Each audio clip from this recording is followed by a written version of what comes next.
Hi, I'm Amy. And I'm Laura. And we are outdoor learning leaders at the Parks Trust. The Parks Trust is an independent, self-financing charity that looks after around 6,000 acres of green space and parkland.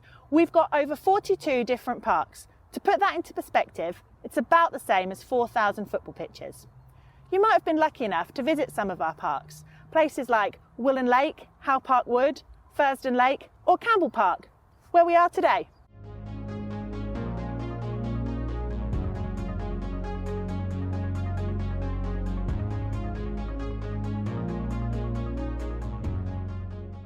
Whether you're meeting up with friends and family, coming for a kick around or just biking through, it's great to see people of all ages using our parks. What's not so great is when the visitors to our parks leave their rubbish behind. We have a team of community rangers and volunteers who work to keep our parks clean and tidy, but as citizens of Milton Keynes, it is also your responsibility to make sure you clean up after yourselves and put your rubbish away properly each time you visit. The Parks Trust spend around £350,000 a year cleaning up littering. Think about that for a moment. It's more than the cost of the average house in Milton Keynes. And that's money that we can't spend on improving facilities in our parks or creating new habitats for the animals that live within them. I'm sure you've all seen pictures of wildlife that's been damaged as a result of poor human behaviour. But did you know that it's actually illegal to litter? You can be fined up to £125 just for dropping a crisp packet. And if you don't pay that fine in time, it can rise to £2,500. So next time, think before you drop something on the floor. Can you put it into a bin, or even better, take it home with you? When people make a decision to drop a piece of litter in the moment, they tend not to think about the lasting impact. For example, this plastic bottle could take over 450 years to break down. To put that into real terms, if you were to drop that bottle in the park today, it would still be here when your great great great great great great great great great great great great great great great grandchildren were playing in the parks. Now, it might seem like some of the big problems that our planet faces, such as pollution, global warming and habitat destruction that can drive a species to extinction, might seem like they're too big for you or I to do something about. But actually, if we do nothing, the problem will only get worse. But there are lots of steps that you can take to make sure the impact that you have on the planet is a positive one. Think about the journeys that you make, how you travel, what you consume, and what products you buy.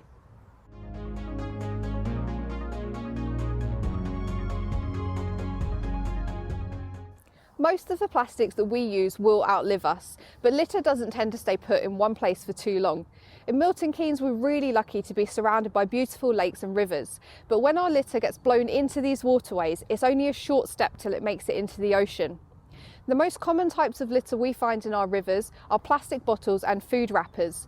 Over time, these pieces of plastic will break down into tiny microplastics. When they are accidentally ingested by marine animals, the consequences can be fatal. The harmful chemicals in these plastics will even build up in the tissues of those animals, work its way up the food chain and potentially end up in the fish on your plate from your local chip shop. Recent studies have even shown that table salt contains microplastics because it's often made from seawater. And it is said that by the year 2050, we will have more plastic than fish in our oceans. But the good news is there's lots of small steps that you can take to make sure that your behaviours have a positive impact right now. One thing you can do is reduce the amount of waste you produce by choosing reusable items when it comes to things like carrier bags and water bottles. You could go a step further by refusing items if you don't really need them. For example, when you get a takeaway coffee, think about whether you really need to take the additional lid, or do you need to use that plastic straw? Recycle what you can. While you may see recycling bins all over your school and all over the UK, did you know Milton Keynes was actually the first town in the UK where residents could have their recycling collected from their doorstep every week? However, it's really important that you know exactly what can go into those recycling bins. Did you know that there are many different types of plastic and not all of them can be reused or recycled? On the back of your plastic packaging, there'll be a little number within a triangle that will tell you the type. It's important to know what can go in that bin, because if the plastic gets rejected, it has to then be sent to a different dump, which will increase your carbon footprint. Remember to always do your research. You don't want to get sucked in by fake news. Lots of companies will use terms like carbon neutral or eco-friendly, as these are real buzzwords when it comes to marketing. But you need to make sure the products that you're buying are legitimately good for the environment. You can also reform your behaviour by making small changes today that will have a big impact, or even try and reform the behaviour of others by starting debates and discussion, spreading the word, or even signing petitions. It's really important to stay positive. If we act now, it's not too late. We're now going to hand over to one of our community rangers who's going to tell you about the impact of littering right here in Milton Keynes.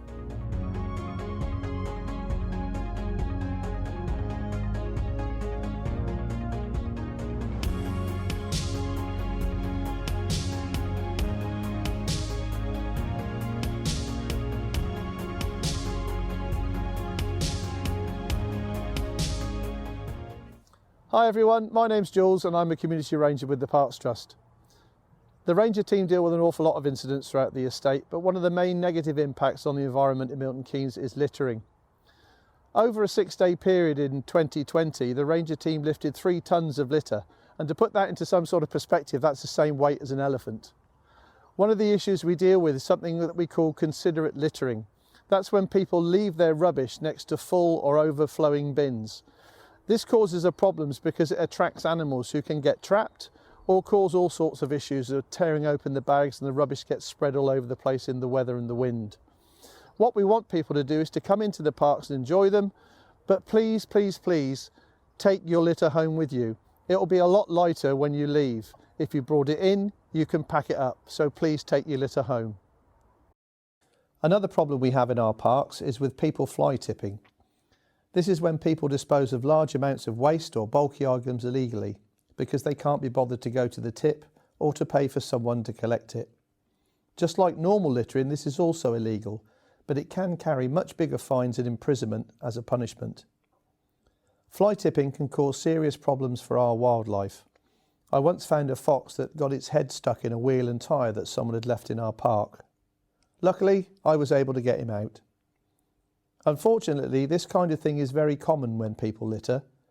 Tiggywinkles, an animal rescue centre nearby, often has to help animals that have been harmed by litter. Here you can see another fox that got his head stuck in a plastic bottle, a hedgehog who was caught in some cord, and a heron with its beak tangled in a mesh bag. Fortunately, all these animals were incredibly lucky that the rescue centre was able to help them. Many animals aren't so lucky. So please, please take your litter home with you.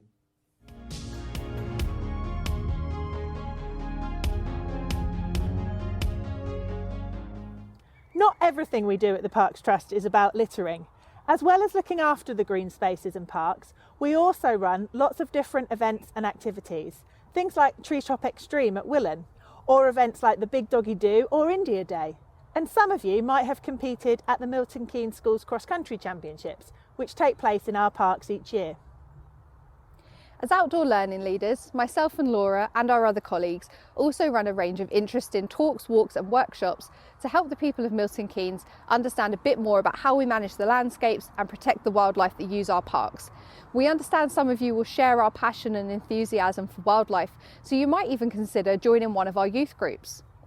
If you're aged 11 to 14, you could become a Youth Explorer. Youth Explorers meet one night a week for 5 weeks in the term time at one of our education centres. We spend our evenings learning about wildlife, conservation, survival skills and how to monitor animals in their natural environment.